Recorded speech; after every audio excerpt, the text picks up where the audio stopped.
Hey everybody, this is Kevin O'Connor, Kevin non-Tradicath, the non-traditional Catholic, maybe ex-Catholic, kind of depends on how you define your terms, but on Tuesday the 20th, I stole an hour of my friend Jason's time to do an interview because Jason, like me, is an ex-Rad-Trad.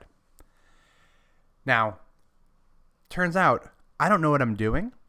And so I lost all the audio to the first recording that Jason and I did. I felt so bad. But because Jason is incredibly generous with his time, he agreed to redo the whole interview. However, I'm such a big dummy that I lost my audio and not his for the second interview. So instead of asking him to do a third interview, I just re-recorded my lines. So my lips won't sync up to what I'm saying, but the gist of it is all there. Apologies for that. But anyway, links to Jason's channel are going to be in the description down below. Confessions of a Failed Rad Trad. Go check it out. Give him a subscribe if you like the ex-Rad Trad stuff. Or subscribe if you don't, too. Just subscribe. And with that, let's just jump into the interview. All right, Jason, why don't you introduce yourself? Hi, everybody. My name is Jason. I am a serious reader, appreciator of literature. I love good art, good music, and as of very recently, I am an ex-traditional Catholic.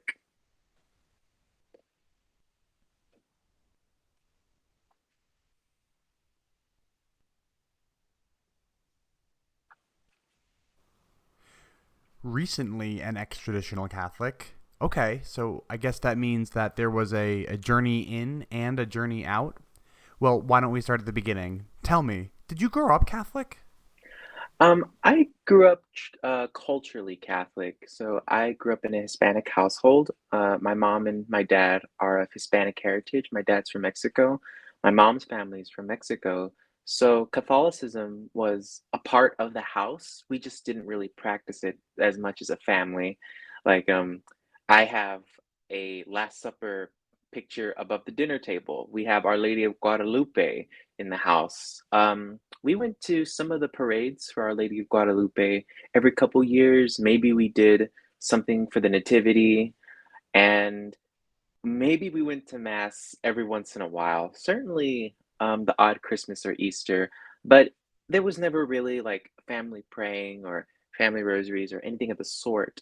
Um, However, the most concrete Catholic thing I think I did in my childhood was when my mother put me and my younger sister in religious education classes. And on in April 2009, the Easter Vigil, I received um, baptism, first communion, and confirmation all in one night. I remember it so very well. I was in a white gown. I was standing in a metal tin tub, and I just remember the water being dunked on me, the oil, I remember all that. So, yeah. I guess now, however, looking at the more traditional theology, one could say I was walking around as a little heathen pagan child for like 12 years of my life.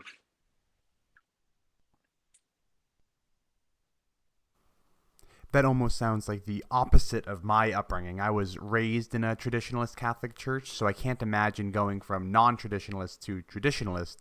So you said that you were baptized. Now, this was at a Novus Ordo parish? Yes, that's correct. During this time, I had no idea about the other side of Catholicism. What I knew about it was just what I had seen growing up and what my parents had taught me.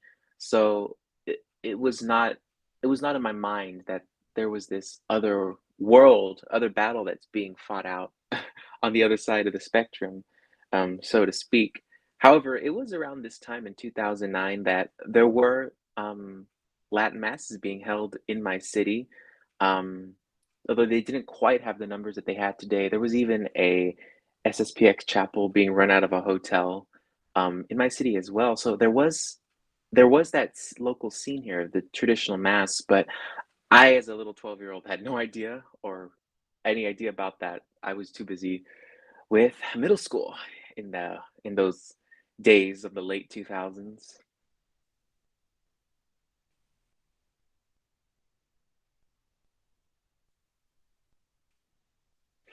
Hmm. So, pagan child to Novus Ordo Catholic, and then eventually Novus Ordo Catholic to Traditionalist Catholic. I'm interested to hear more about the transition from Novus Ordo Catholic into Traditionalist Catholic. Do you want to tell me more about that? Yeah, I think before before I can talk about how I got to the Latin Mass, I should talk a little bit about how I ended up going back to Catholicism in the first place. Because around age 13, so this is like 2010, I just realized that religion wasn't taking to me personally. I mean, didn't really go to mass, didn't really pray all that much, and there was this dirty word that was being spread around my middle school called atheism, and that's how some of my friends were describing themselves. And the more I thought about it, the more I realized that I don't think the world really is that simple in terms of creation. It was also around 13 that I realized that I was gay, and I discovered there was this whole other world of Christians. I'm mainly talking about the Westboro Baptist Church. They were really big during this time, like 2009, 2010. And I just and then I realized that my own church, the Catholic Church, feels the same way.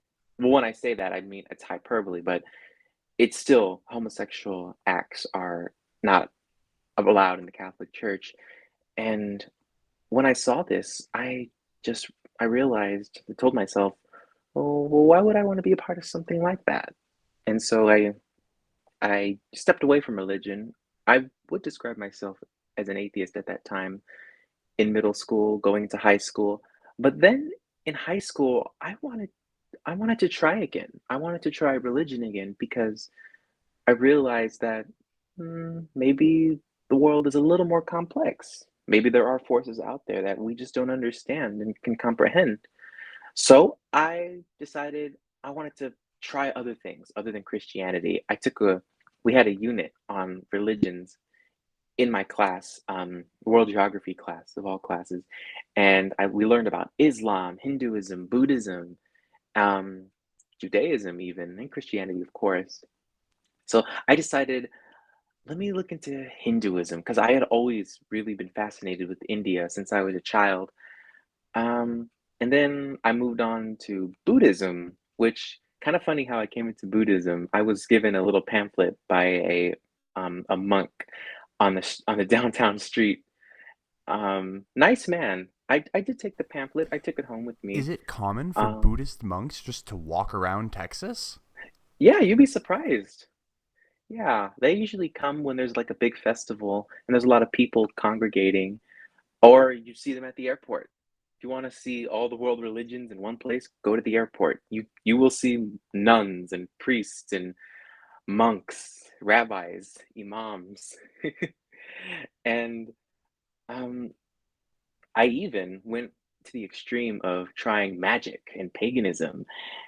And to be truthfully honest, I only wanted to do magic because I thought I could get the spells like Harry Potter. And that's a perfectly valid reason as far as I'm concerned. I yeah, but when I realized it was all kind of bunk, I was like, well shoot, now I don't know where to go. So I think after high school, going into my community college years, I could call myself a nominal Christian. Um, I would think of God in the way that Christians think of God. Um, I would look to Jesus for the answers to life. But still, there was no prayer. There was no going to church. There was nothing like that.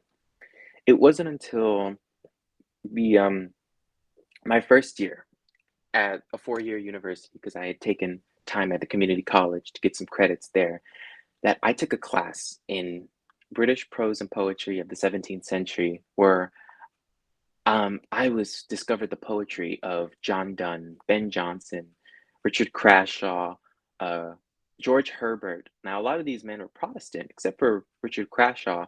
He I think he was a Low Church Anglican, and then he became a Catholic when he went to France during the 1640s in the English Civil War. Another big thing about me is I love English history. I love English culture. I'm an Anglophile, so to speak, and I was just so astounded by this poetry because I just saw these men speaking of God in such a beautiful way, such a way that I had never seen as a child or as a young man. They took God seriously. They were so convicted by him. And I just decided then and there, why can't I do that? Why why can't I take God seriously? Let me officially proclaim right here that I am a Christian. So I made that profession, and I went back to mass for the first time in a long time on my own volition in November of 2018. I actually went back to the church that I was baptized in. So it was just Novus Ordo, what I knew growing up. But I realized I had a lot to learn because I had forgotten so much over the years, or maybe I had misconstrued some certain things over the years as well. So I had to learn what exactly the Mass was. What is praying? Who is God? What is the Trinity? Is the Eucharist a symbol or is it the real thing? I was learning all these things in the end of 2018, but I was also spending a lot of time on the subreddit r/Catholicism.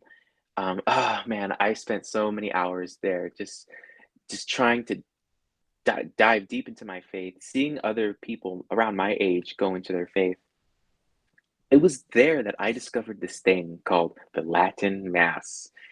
And I had heard about this thing, this mysterious thing that um, I had only seen in movies or in um, documentaries or in Gregorian chant. And I hadn't realized that people were still practicing the Latin Mass. So it was in early 2019 that I decided I wanted to see it for myself. I decided to pick a particular Sunday. I remember the Sunday actually. It was Super Bowl Sunday, February the 3rd, 2019, that I went to my first Latin Mass at the cathedral. So it was a diocesan cathedral. Um, and I was just astounded by everything. The whole environment was worlds apart from the Novus Ordo parish that I had went to. The people looked younger. There were bigger families. That's the first thing I told my parents when I went home to tell them about my experience. That there were families of like five, six, seven, eight children or so. The priest dressed differently. Um, the homily even sounded different. This was the first time when I went to a mass that I heard that we must uphold the sanctity of life and of marriage as being between one man and one woman. So that different language, I knew that I was in a whole other realm. And I was delighted by what I saw aesthetically, the music, the vestments, the architecture. The cathedral that's here in town is beautiful neo-Gothic. And as someone who is also appreciator of the Middle Ages, I love Gothic architecture. It is And beautiful. I decided that I wanted to come here just once a month because I still wanted to be faithful and loyal to my home parish because that parish and my family, we go way back. My family has been going to that church for generations, probably since when my great grandparents came to my city in like the 20s. The church that I grew up at was founded by my grandparents, so they just kind of bought an old rundown Protestant church and then turned it into a traditional Catholic chapel. So probably not as beautiful as the church that you went to for your first Latin Mass. But so everything that you said so far is diocesan Latin Mass. Tell me, were you ever considering either the SSPX or the FSSP? Because for those of you at home who are listening, there is a huge difference between something like the SSPX and a diocesan Latin Mass.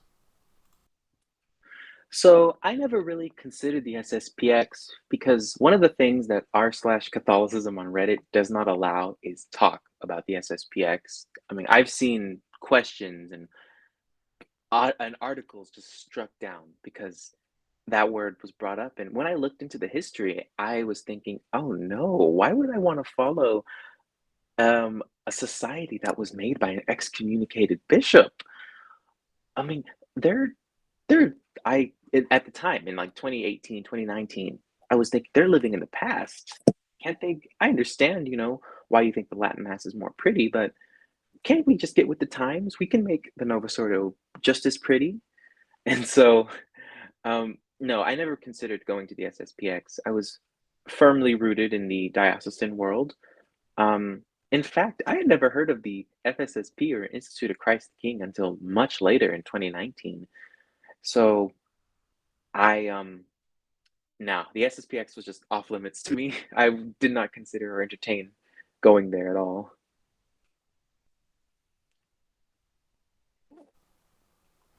Okay. Well, no SSPX, at least not for now. Well, I have a question. Did you encounter any crazy stuff at the Latin Mass Diocesan Parish? By crazy stuff, I'm talking about things like racism or sexism or homophobia or some like alt-right conspiracy theory stuff. Where I grew up, there were like the South should have won the Civil War type people, and mind you, this is in New Jersey. There were there were some like flat Earth people. We had some real nut jobs at ours. Did you see that there? So it wasn't until much later that I did encounter a lot of that, although I think the seeds were there in the diocesan world. So the diocesan traditional world is very different than, say, the FSSP, SSPX, or Institute, because you're going to a diocesan parish and the congregations between the Novus Ordo and traditional world are split, basically. And they're both viewing reality in two different ways. And it's a little strange now that I'm saying it, speaking it out loud, but I think it's also I think maybe it's time I talk a little bit more about how I went even further into traditionalism. And so it started in 2019. I made the Latin Mass a once a month kind of thing. Because like I said, I wanted to keep going to my home parish. I did that for the rest of the year. Um, it wasn't until 2020 during the lockdown that I decided I wanted to maybe investigate a little bit more about Catholicism and traditionalism and what exactly is traditionalism preaching other than just a beautiful mass? Because I realized that being a traditional Catholic was much more than going to the Latin Mass. There's a whole theology behind it, there is a way of life behind it, there's a whole way of thinking behind being a traditional Catholic. And I researched this. And the more I got into it, the more I was becoming convinced that I should just go to the Latin Mass exclusively. And I did do this during the summer of 2020. And then I kind of stepped away from it because I felt called to go back to the Novus Ordo parish for a little while. But then I just realized that I love my old home church, but there really wasn't anybody there my age or of my persuasion, in that I believed myself to be learned, researched, and I can critique these little things going on, like altar girls, like the lay people reading the scripture, um, ad orientem versus ad populum, these little things. Then I realized that's not, I don't think that's ever really going to change right now in the Novus Ordo Church. So then I decided, let me try Eastern Catholicism. And I went to my city's Maronite parish. Oh, so gorgeous. Um, Experiencing the liturgy was like going back in time to before the year 1000. I'll give it to them. The Eastern Catholics, at least the ones that haven't been so Latinized, they know how to put on a really good liturgy. And I was in there for about a month. And then in December of 2020, I came to another decision making point in my life. I decided that I was tired of church hopping and I wanted to make a community for myself. I wanted to firmly set my roots down. I want to get to know the priest, know the people around me, and make fellowship. Where could I do that? It was then that I realized that a lot of people from my university were going to the Latin Mass here in town at the cathedral. So there was already some familiar faces that I could hang out with. And then on a more superficial level, ah, I just love Gothic architecture, Gregorian chant, incense, the Middle Ages. And so, and I also believed that because Latin Rite Catholicism is in my heritage, I felt a sort of obligation, duty to stick to that. And in some ways, that kind of is the unspoken rule. I mean, I think it's frowned upon for Latin Catholics to become Eastern Rite Catholics. I know there's a whole process behind it, and that's the reason why I never did the jump because I didn't want to go through all that paperwork or go through all the trouble. And I didn't want to have to explain to people, oh, I'm Catholic, but I'm not Roman Catholic, I'm Eastern Catholic. No. So I decided then and there in December of 2020 to be committed 100% to the Latin Mass, to traditional Catholicism, so much so that I bought my very own 1962 Missal by Angelus Press. And I understood that that was the SSPX press, but it was the only one that was on sale at the store. And I kind of felt a little rebellious walking around with the missal that had the two hearts on the front. I could have bought the Baronius press, but um, from what I understand, that they didn't have the other sacraments like marriage and baptism in the supporting pages. But that's a whole other thing in and of itself. But I also have a lot of other friends who liked Father Lasan missals. But no, it was just me and my 62 missal. So here you are with your 1962 missile. So I feel like you're already halfway there to the SSPX or FSSP. At the FSSP chapel that I attended growing up, everybody had the 1962 missile. As far as I was concerned, there was no other missile. So tell me, at this time, were you tempted to make the switch over to SSPX yet, or not yet? I decided to stick with the diocesan parish because I was still scrupulous about attending the SSPX, and the SSPX masses don't happen very often here in my city. They happen, I think, two times a month. So on the second and fourth Sundays of the month. And the only other nearby chapel that met regularly was about an hour and a half away from me. And I didn't have a car at the time, so I stuck with what I had. Um, it was in the diocesan world, however, that I felt the drive to get more serious about my faith. Let me study the traditional faith. Let me study traditionalism. So I got into Dr. Taylor Marshall. I got into Pints with Aquinas, Catholic Answers, and I was listening to them, listening to what they were saying. I was studying theology, reading the Summa, reading the Catechism. However, a lot of traditional Catholics don't like the 1992 Catechism by John Paul II. So I decided to read the Pope Pius X Catechism from the 1900s, and the Catechism of Trent from the 16th century, which a priest sat me down one time, told me during my spiritual direction later that year that Trent is good, but it's not the 16th century anymore. But more on that in a minute. Um, so yeah, I'm getting serious about my faith, and my college friends are also getting serious about their faith as well.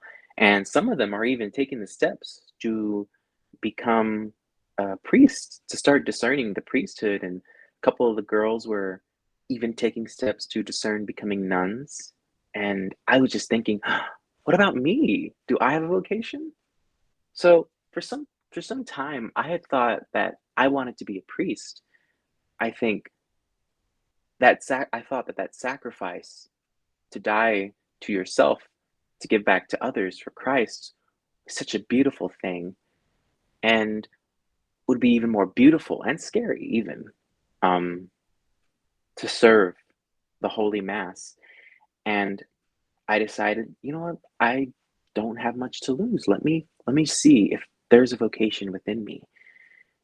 Well, unfortunately, it wasn't that simple.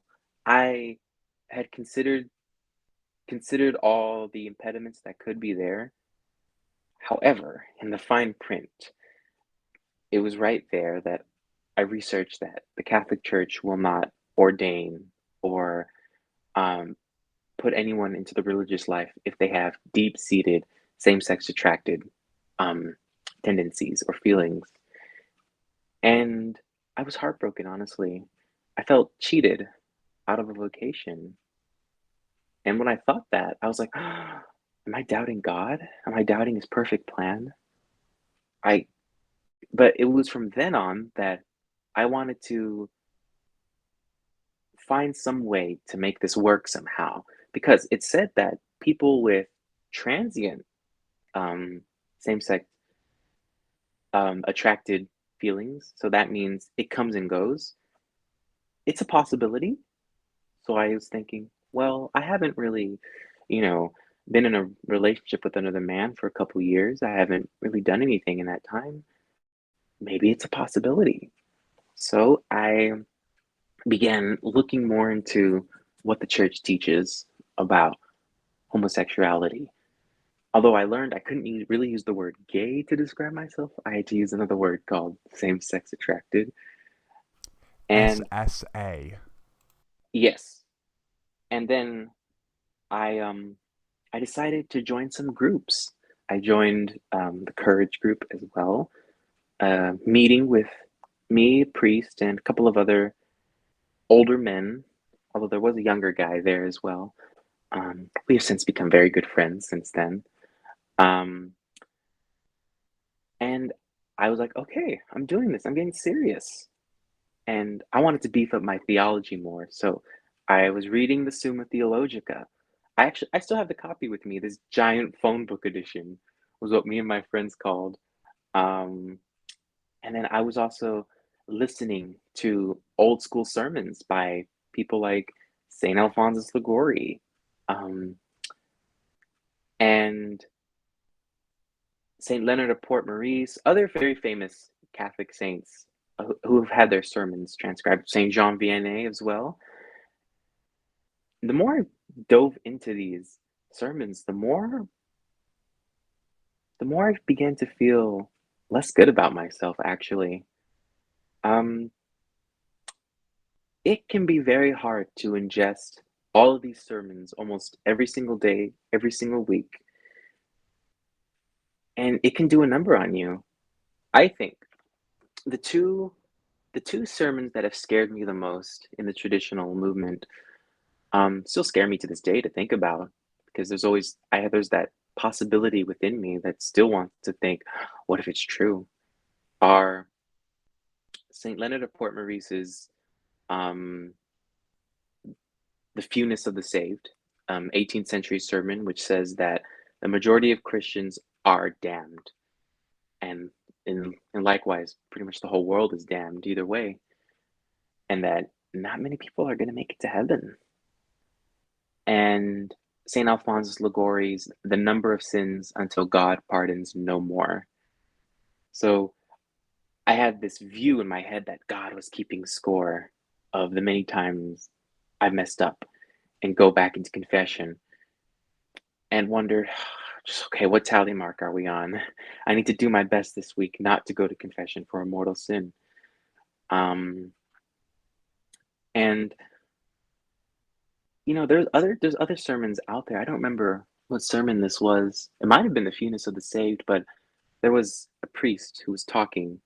He's giving examples of people that are in hell, and one one example was of a man who says that he was born in the frozen lands of Scandinavia and that he was in hell because he was part of the wrong church. So if it's Scandinavia, probably a Lutheran, so he's in hell for being a Lutheran. And I think there's probably other examples of like a man who was born in a jungle. So I don't know, South America, Africa, India, who knows? The sermons that you're mentioning definitely remind me of the sermons that I heard every Sunday at the FSSP chapel that I attended growing Hmm. up. The chapel that I attended was called Our Lady of Fatima Chapel, and so a common talking point was when Our Lady appeared to the Hmm. children at Fatima. One of the things that Our Lady said to the children was, um, people will fall into hell like snowflakes from the sky. Now, that was specifically talking about impurity, but still, you get this idea of just so many people going to hell, um, because of the sins of impurity alone. Think about all the other sins, and then another talking point was that the priest would often say, not even everybody in this church is going to make it to heaven. So if even the traditionalists aren't going to make it to heaven, not all of them, imagine how, low chances everybody else has. So definitely fire and brimstone, probably more similar to like, evangelical sermons. But tell me, did you hear any kind of crazy sermons when you were in the traditionalist movement? Yeah, yeah. The sermons I experienced at the diocesan parish were, to be honest, kind of bland. I can say that now. Um, I mean, we had two different priests. One who talked more from the personal side of things, and I liked his sermons a little bit more. And then another priest who's more of the intellectual. He brought up theology and philosophy a lot more often. And but in the end, most of these sermons, I walked away from church saying, "Wait, what? What did you just say?" Now, I know a lot of people say that the chief end of Mass isn't necessarily a sermon or a catechism lesson, it's for the sacrifice on the altar. But then I hear trads saying that it's suggested that we should get a catechism lesson during the homily at least. I understand on this is on a Sunday. And so it wasn't until I made the jump to the SSPX that I got a taste of what you probably experienced as growing up. And how I got to the SSPX after about 2 years of having my feet in the ground, a friend of mine convinced me that it's okay to go to the SSPX. We looked at articles from the Summa Theologica. I realized here that the Summa is second to the Bible in in the traditional world. Um, and the Summa said it's okay. Certain documents from Rome said it's okay. They're not necessarily rejecting the Pope. They're rejecting the modern church, the modernist church. I learned a whole bunch of new vocabulary. I learned modernism, liberalism. I actually bought the book Liberalism is a Sin, very famous 19th century work from Spain, which denounced the philosophy of liberalism during that time. And again, I told myself that I'm getting serious about my Catholic faith. This has to happen. So the first SSPX Mass that I went to was on July 31st, 2021, the feast of St. Ignatius Loyola. I love how you know all of these exact dates. Well, as another one of my passions is history, so I hope I have my dates memorized. Um, I went with my companion, and it wasn't really different than the diocesan world until the priest gave his mini homily. So what happened is this was a Saturday night, and um, when when they do daily masses at that chapel, they don't really give homilies. So the priest just simply talked a little bit before mass began. So the bell rings, we all stand up. He walks in with the altar server, and he says, "Today is the feast of Saint Ignatius Loyola, the founder of the Jesuits. Let us pray that the Jesuits can recover and come back from the errors of modernism, for they have fallen so far." And then he makes the sign of the cross and he begins the Mass. That was the first time I heard anything like that in a Catholic Mass. So we are light years away from, I don't know, whatever the heck we talked about in my childhood at Mass, whatever we talked about at the diocesan world. The fact that I can remember those words just goes to show you, yes, this is something different. It wasn't until the end. It wasn't until I'm sorry to wasn't until January, February of 2022 that I decided the logical conclusion from all the things that I'm reading. I'm now reading SSPX material. One of the things that I did read was The Problem of the Liturgical Reform. It's a 112-page booklet which describes the problems of the new Mass, why we can't really do a pretty Novus Ordo, why the problem isn't necessarily that the Novus Ordo isn't pretty, and that it's much deeper on a philosophical and theological level. And also, it just didn't make sense anymore to stay in a church where you have two different congregations and the priest don't necessarily believe in the cause that you believe in. I mean, yes, the priest, he's dressed up in a cassock in the old school um vestments, I'm sorry. He's just wearing a mask when he's doing Latin mass, basically. And he's giving us homilies that are filled with what I perceived to be modernist philosophy and theologians. One of the priest's favorite theologians to bring up was Cardinal Ratzinger, Benedict XVI. And I just decided it was time to make the jump, especially after the fact that 2021, honestly, the last 6 months were a pretty tough time for me. Um, this was when I began to have so many more questions and doubts about my place in the church. This was also around the time. So one first Friday morning, I got in my car. I drove to the church, sitting in the parking lot. I had a couple minutes before I needed to go in for my confession. You know, being a good little Catholic, I wanted to get that little indulgence of a first Friday confession, communion. Boom! You get fires of purgatory taken off for like a year or so, whatever. Um, I was going on r/Catholicism. This is probably one of the most extreme things I'd ever seen on there up until that point. The very famous, well, I say famous, famous among the extreme trads, not so famous among the normies. His, I think it's a sermon or a meditation. I'm not quite sure. The night that Christ was born. So, in it, he describes what happened when Christ was born. This, what I think is this beautiful event, because Christmas, you hear the songs, you think about the beauty of Christmas, the idea that there's a savior, he's finally born into the world after a millennia of waiting. He's finally here. And then you get down to the section that says, when Christ was born that night, all sodomites died.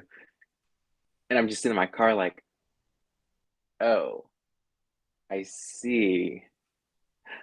I can tell you, I'm telling you this now laughing in a kind of joking way, but honestly, I was heartbroken when I read that. I I cried. I wanted to cry. I cried legitimately because I just never felt so rejected in my life from a giant like Bonaventure. Out of trad, they love Aquinas, but they also like Bonaventure as well. He's one of the titans of scholasticism.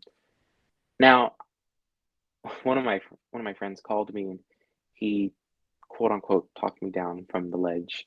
I was ready to just drive away.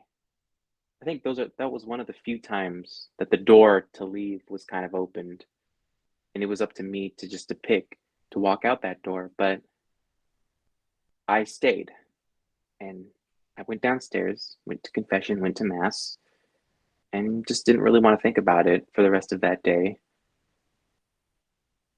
I understand that you know sodomy and sodomite mean that's it doesn't necessarily mean a gay person or gay sex. It just means sex that is not leading to procreation. And that's what I was told. But then I began to think that words can change over time. Words can change their meanings. One example that I like to give in my class, um, I'm a grad student, so we talk about language a lot, especially when it comes to literature. I bring up the example of the word epiphany. Now, epiphany before the early 20th century used to mean just primarily the birth of Christ or the three kings coming to Christ as a baby. But James Joyce actually made that word to mean a realization. or coming to your senses about something. And the same logic applies to so many different words that meant something in the past but mean something different now. So today in the 21st century, when Christians say sodomy or sodomite, they're most certainly talking about homosexuality. And I I started looking more into what the saints really say about that sort of thing. St. Catherine of Siena famously wrote that the demons themselves hate sexual sins, and they hate it so much that it disgusts them to make them leave. So I'm thinking, well, shoot, now the demons don't even like me. Is anyone my friend? Jason, I'm glad that you're able to joke about this and smile about it, and laugh about it. It seems like you've done a really good Hmm. job at being able to put this behind you and not let it affect you, which is awesome. Um, but I I think that you're almost doing yourself a disservice. You brushed over the emotional damage that hearing this every single Sunday, every single sermon can do to you. And I just want to highlight for a second Hmm. how amazed I am at how okay you are. I was a mess when I left traditional Catholicism. I cried every day for probably like 2 months or something like that. Hmm. Um, I had a really terrible relationship with my family. I had almost nobody except for my girlfriend, who quickly turned into my wife, if you know that story. Um, and to be honest, I'm still not probably as in healthy as a place that you seem to be right now. So I just want to highlight how incredible it seems like you're doing, um, because I know, and those listening might not know just how crushing it can be, but I know firsthand. So obviously, I don't have the lived experience of being a gay man within traditional Catholicism, but I do have the experience of a traditional Catholic who left the religion, and that by itself was absolutely devastating. So I think that your attitude right now and your ability to joke and laugh is just a testament to the strength of your character. Um, I wanted to highlight that, but also I wanted to stress for those at home, please do not take any kind of levity here to think that it wasn't that bad. For me, it was like my world was ending. I think I might have been clinically depressed for some time. And Jason, I'm sure it was equally bad for you, or probably worse. Um, what do you think?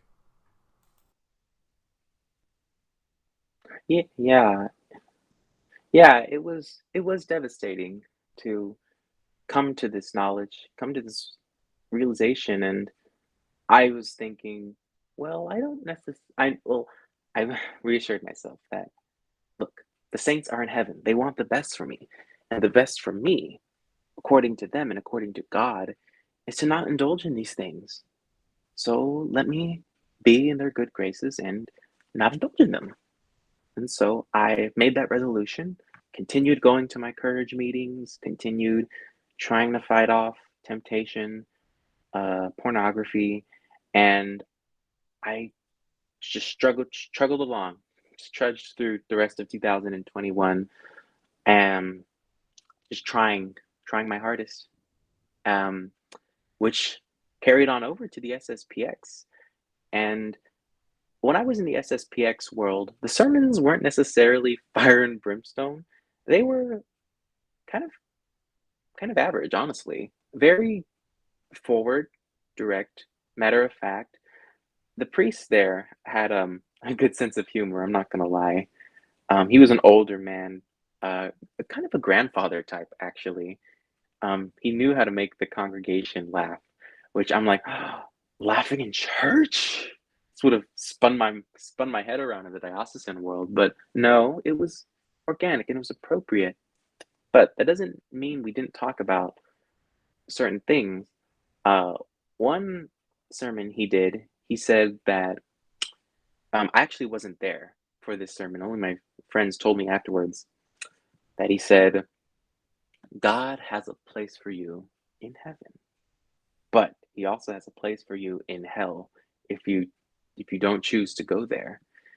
Um, Another sermon I do remember, this was actually different. I visited an Institute of Christ the King parish, um, which was a big leap for me because I had to go all the way to Louisiana to do that because I wanted to see pre 1955 Holy Week.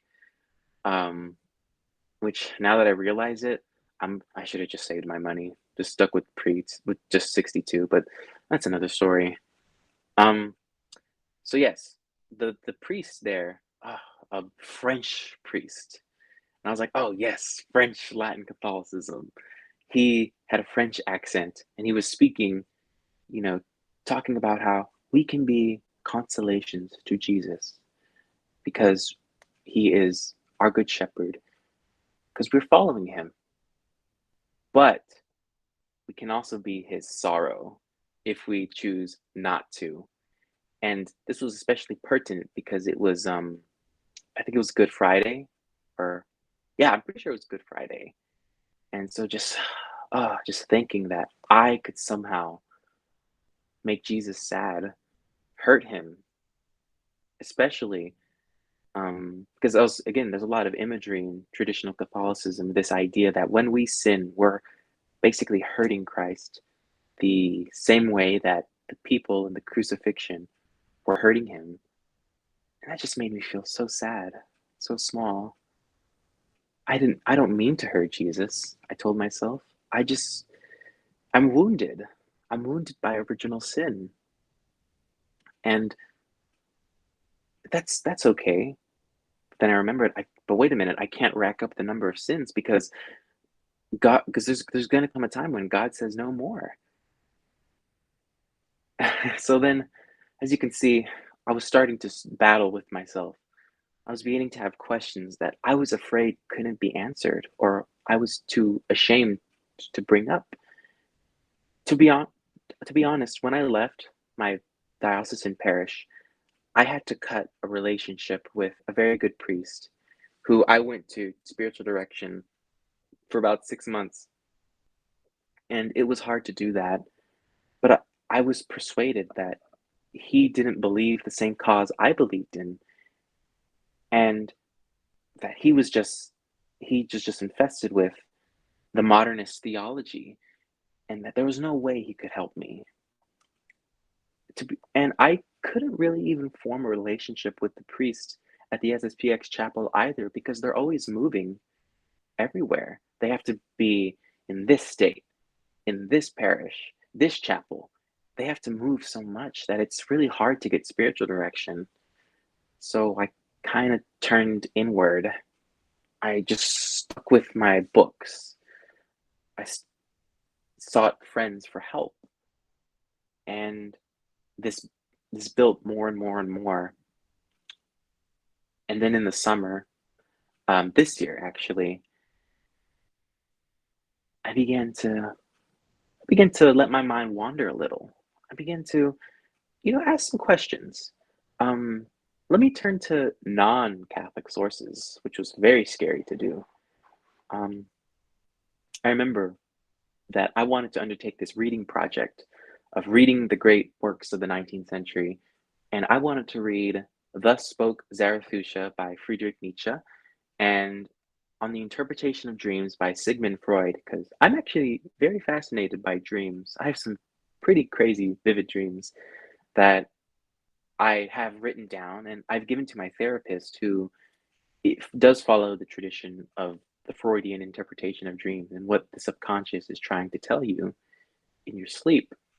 And I'll go ahead and put myself on blast. The two themes that are most prominent in my dreams are religion and sex. And, I told one of my familiars that I was going to read these two books. It wasn't until a couple days later that he told me that I can't read these books. And I said, well, why not? I have two eyes, don't I? Well, he told me I couldn't read these because these books were on the forbidden index of the books of, shoot, it was a banned books list from the Index of Forbidden Books. There we go. from the Vatican, which was a list from the 16th century up until 1966.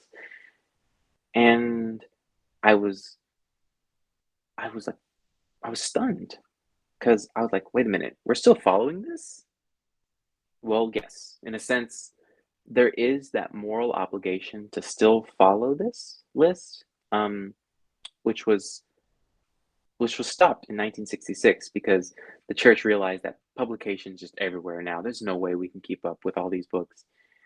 But the moral obligation is to not read these books if if if you think it might be detrimental to your faith. To that, I'd say, well, shouldn't the wise thing to be is to actually read the text for itself, know why it goes against your faith, especially if it's a philosophy.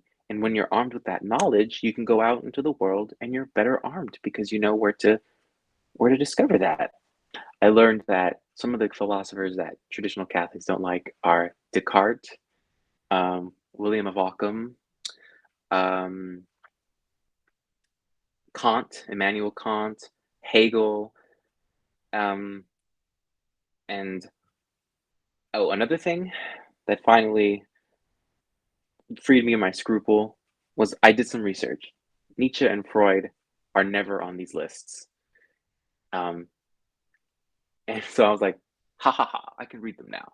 But I haven't read them yet because I'm so busy reading my materials for school. And that was the ball was rolling for me to make my exit. So it sounds to me like there's a confluence of factors all kind of, boiling up and causing this decision to leave. So I guess first we have the Hmm. homophobia, the crazy homophobic sermons, and just I guess like the expectation that you would attend a group like Courage. That's the one part, but then another part would probably be the anti-intellectualism, the fact that there are books that you are kind of either strictly not allowed, or at least it's implied that you shouldn't read them, like Nietzsche and stuff like that. And then Hmm. I do wonder. I feel like oftentimes with that anti-intellectualism, there also comes like the conspiracy theory minded stuff.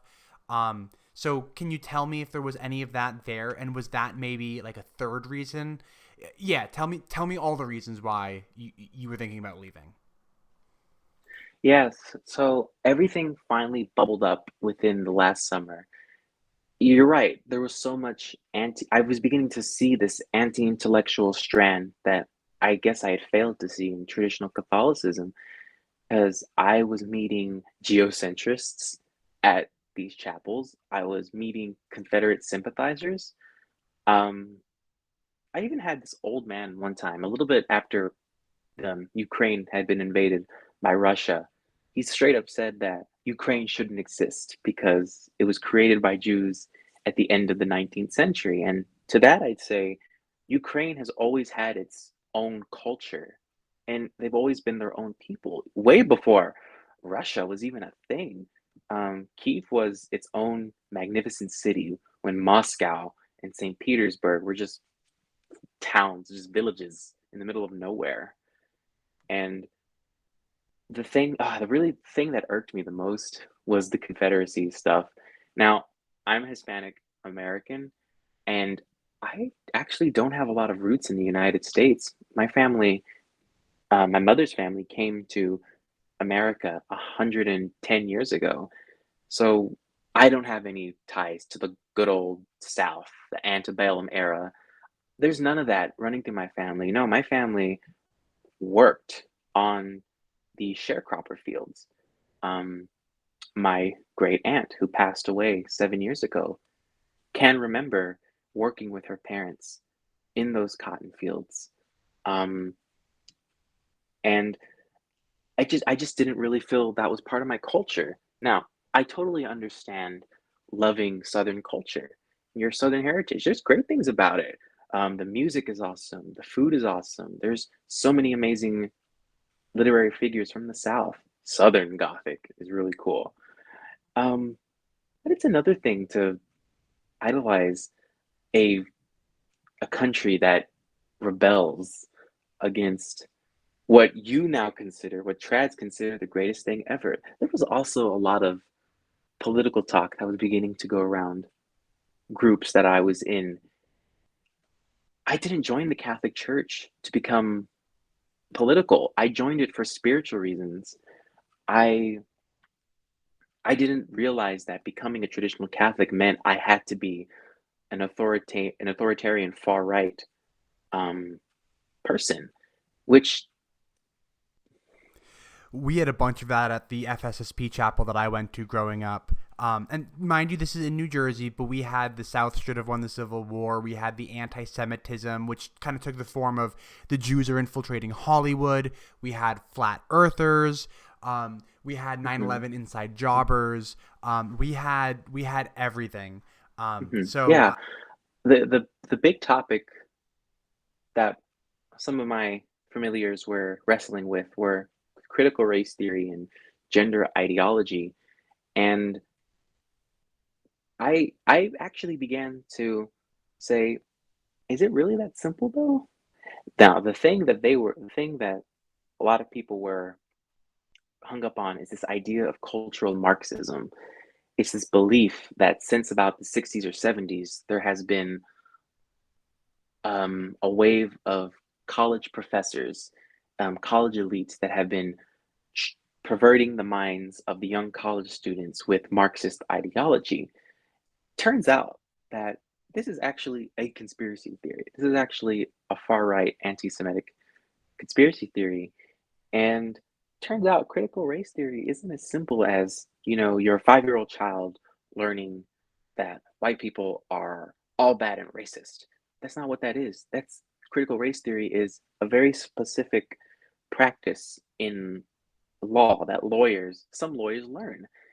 And the stuff that you perceive to be critical race theory is not critical race theory at all. And um, to gender ideology, well, I finally admitted to myself that I believe that gender is a construct, is a social construct that societies agree upon over time. Because the example I give is that being a woman in America is very different from being a woman in the Middle East or Africa or Asia, um, or any other part of the world, because there's different cultural expectations that a man and a woman are expected to follow. And there's also this other word called essentialism, this idea that words exclusively have just one meaning. There's only one way to look at things. And this is, I actually learned this not in philosophy class, but in a literary class. And the wheels, now this was after I made my exit. So my exit was fairly simple. I just stopped going. honestly, I think you did it the best way. You just ripped off the band-aid. But this sounds like it was pretty recent, was it? Yes, it was in August. I just stopped. I remember when I knew that it was the last time that I had gone to a traditionalist chapel, I felt crazy and Hmm. terrible. Was it like that for you? No. And I think maybe the reason why I feel a certain way is because maybe deep down I was always ready to leave. And now I did it, not to say that it was easy. No, that first week after was very hard. I was feeling guilty, ashamed of myself, and I also just want to say that probably some of the people watching will be some of those people that I had to leave behind at that chapel. And I felt that I had somehow tricked a whole lot of people, not just in the SSPX chapel, but in the Diocesan Parish, my old Nova Sordo parish. And I still wrestle with that feeling of guilt, this feeling that I wasn't my true authentic self. And I, I don't know why, but I want to say, oh, I'm sorry that I couldn't be the real me, whatever that is. I'm still wrestling with this idea of are we the same forever, or are we just, or does the person change over time? And I'm more leaning to the person changes over time.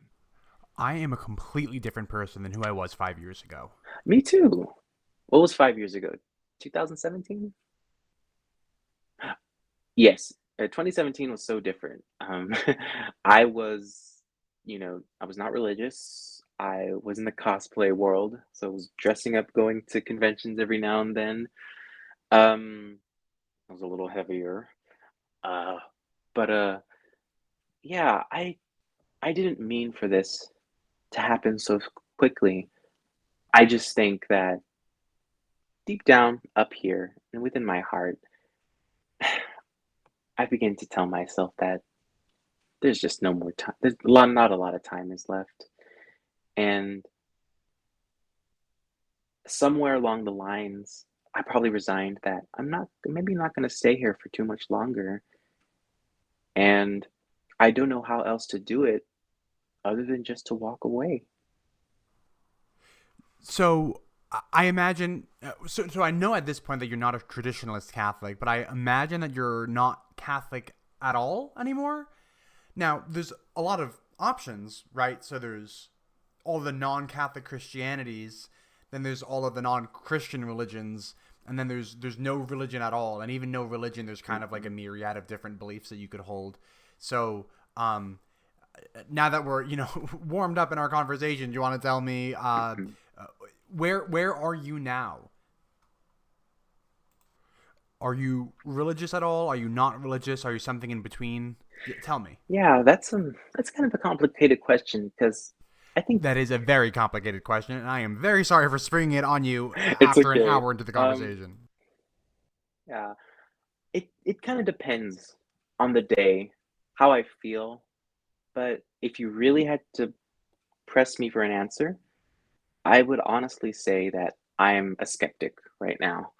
Um, I'm a skeptic towards Christianity, towards religion as a whole, and I'm exploring what that means. I'm exploring what that entails. Now, I am still open to any kind of faith. I mean, I believed once, I maybe could believe again, perhaps. And that entails me having to do some research and having to do more soul searching because I don't pray anymore. I don't read the Bible. I don't I it's gonna sound kind of funny, but I do go to church still on Sundays because I just feel like if I don't go, then there's something missing. And I just need to have that ritual in my life.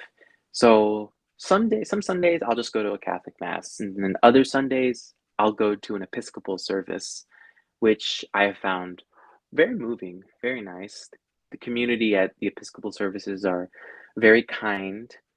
Um, some there I see some revolutionary things that I used to make fun of, like female ministers, more girl altar servers. Um, I'm gonna be honest, some of the Episcopal services I have been going to, the crowd is older, but it's a little endearing, I think, because I didn't really have the closest relationship with a lot of my grandparents, so seeing them there is kind of fun.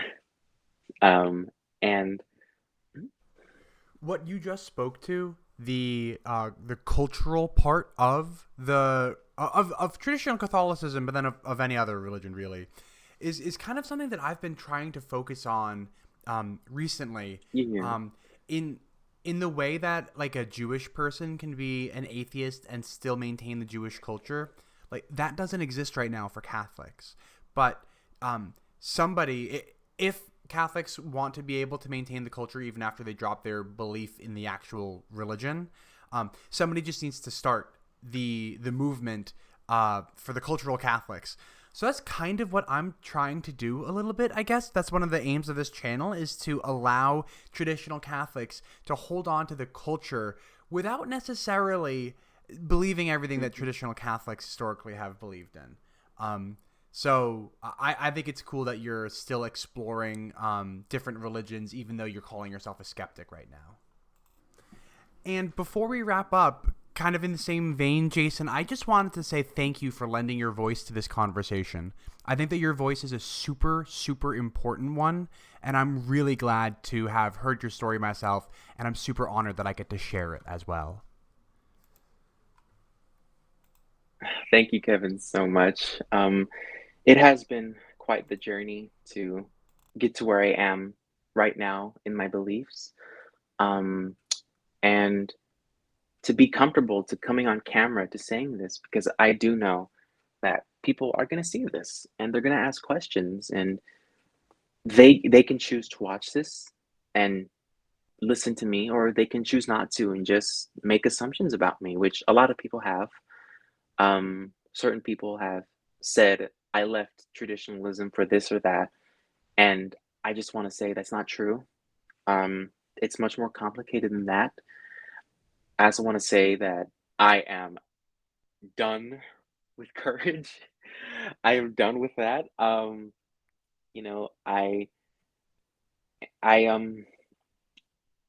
just oh, it's been a hectic month in many ways with studying so much, with also having this existential question in the back of my head. But I think I actually want to say that I discovered your channel when I was at the gym, and I was just curious because I wanted to look see if there were other people going through my situation, and I saw your 1 hour interview with that other Catholic YouTuber, which I thought was really good. Kyle Wittington? Yes, yes. It was pretty good. I saw your other videos as well, and I was just thinking, yeah, this looks like a nice guy. Let me let me get in contact with him. Let me just leave a nice little comment. And here we are today telling my story. Another person that I think helped me out was Julia Sweeney's one woman show, Letting Go of God. Have you seen that one? No, I haven't. You should look it up. She grew up Catholic, and in her I think in her late 30s, she wanted to get serious about her faith again. But then after going through several different routes and doubts and questions, she now identifies as an atheist. Her one woman show is really moving, and I think that's how I kind of got my style of telling these heartache, serious stories with a little bit of laughter. Um, Well, if she tells her story half as well as you tell yours, then I know that I'm going to love it. yeah, it's really good. I hope to talk to her one day. I hope to oh, it would be so cool if she could come on this show. But I think on our website, Or on your channel, yes, would you remind us all about the name of your channel? And I'll include a link yes. in the description below. Okay, so you can visit my channel. It's called Confessions of a Failed Rad Trad. Um, and it was going to be a blog, but then I realized that um, I I have a way with words. With they're written on a script. I can't do this off script stuff. I want to I think a YouTube channel will be a better way to get my message across to more people and more listeners. So yes, Confessions of a Failed Rad Trad. There's going to be content coming soon. It's going to be stuff like this where I talk about my experience with religion, but it's also going to be other stuff like I want to share my poetry because I've been getting back into writing uh, recently. I've been just so inspired by everything I've been feeling, good or bad, to just channel that again into my work. I also want to do video essays. I want to um, maybe respond to some traditional Catholics, their articles and videos. And it's all going to be a work in progress, but I hope that y'all will come check me out at Confessions of a Failed Rad Trad. Also, there I'll put in my links to my Twitter, where you can follow me on more of my shenanigans on on the religion and Catholic side of YouTube. Twitter. I mean, I'm sorry. But real quick, not to disappoint anybody in the audience, but I do believe that I was your first subscriber. Jason, is that right? Yes, you are my first. Did you hear that, Ah, everybody? I was there first, so you can suck it. But with that, Jason, thank you so much for joining me today. Links again to Jason's channel down below. It was such an honor speaking with you. So glad that I get to share your story. Again, I think it's a super important one. And I think that the online space right now is geared so heavily towards like rad trad culture. There isn't really a space right now for people like me and you online, ex rad trads. But I'm glad that you helped me make a little bit of that space today.